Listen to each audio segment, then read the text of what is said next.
भगवान और किसान। एक बार एक किसान भगवान से बहुत नाराज़ हो गया। वह भगवान को कोसते हुए कहने लगा कि कभी बाढ़ आ जाए, कभी सूखा पड़ जाए, कभी धूप बहुत तेज़ हो जाए तो कभी ओले पड़ जाएं। हर बार कुछ न कुछ कारण से उसकी फसल थोड़ी खराब हो ही जाए। फिर उसने परमात्मा से कहा, देखिए प्रभु, आप परमात्मा हैं, लेकिन लगता है आपको खेती बाड़ी की ज़्यादा जानकारी नहीं है।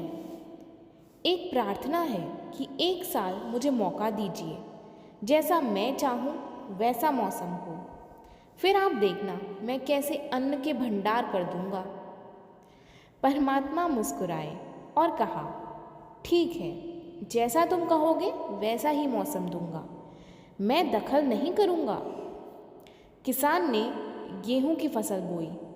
जब धूप चाहिए तब धूप मिली, जब पानी तब पानी। तेज़ धूप, ओले, बाढ़, आंधी तो उसने आने ही नहीं दी। समय के साथ फसल बढ़ी और किसान की खुशी भी, क्योंकि ऐसी फसल तो आज तक नहीं हुई थी। किसान ने मन ही मन सोचा, अब पता चलेगा परमात्मा को कि फसल कैसे करते हैं। बेकार ही इतने बरस हम किसानों को परेशान करते रहे। फसल काटने का समय भी आया। किसान बड़े गर्व से फसल काटने गया, लेकिन जैसे ही फसल काटने लगा, एकदम से छाती पर हाथ रखकर बैठ गया। गेहूं की एक भी बाली के अंदर गेहूं नहीं था।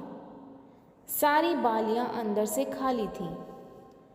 बड़ा दुखी होकर उसने परमात्मा से कहा, प्रभु ये क्या हुआ? तब परमात्मा बोले, ये तो होना ही था। तुमने पौधों को संघर्ष का जरा सा भी मौका नहीं दिया। न तेज धूप में उनको तपने दिया, न आंधी ओलों से जूझने दिया। उनको किसी प्रकार की चुनौती का एहसास जरा भी नहीं होने दिया।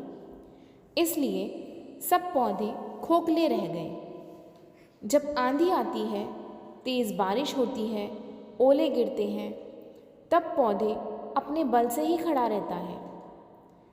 वो अपना अस्तित्व बचाने का संघर्ष करता है, और इस संघर्ष से जो बल पैदा होता है वही उसे शक्ति देता है, ऊर्जा देता है, उसकी जीवटता को उभारता है।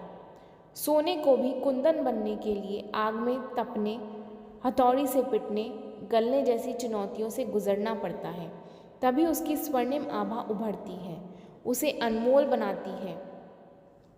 भगवान की यह बात सुनकर किसान को अपनी गलती का एहसास हो चुका था कि भगवान जो भी करते हैं वे हम सभी की भलाई के लिए ही करते हैं।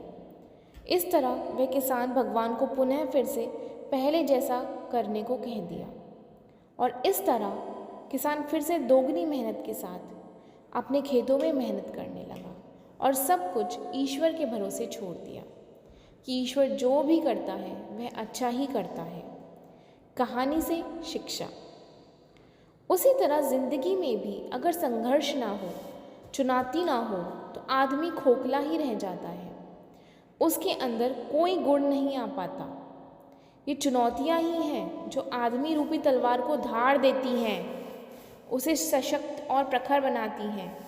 अगर प्रतिभाशाली बनना है तो चुनौतियों को स्वीकार करना ही पड़ेगा, अन्यथा हम खोखले ही रह जाएंगे। अगर ज़िंदगी में प्रखर बनना है तो प्रतिभाशाली बनना है, तो संघर्ष और चुनौतियों का सामना तो करना ही पड़ेगा।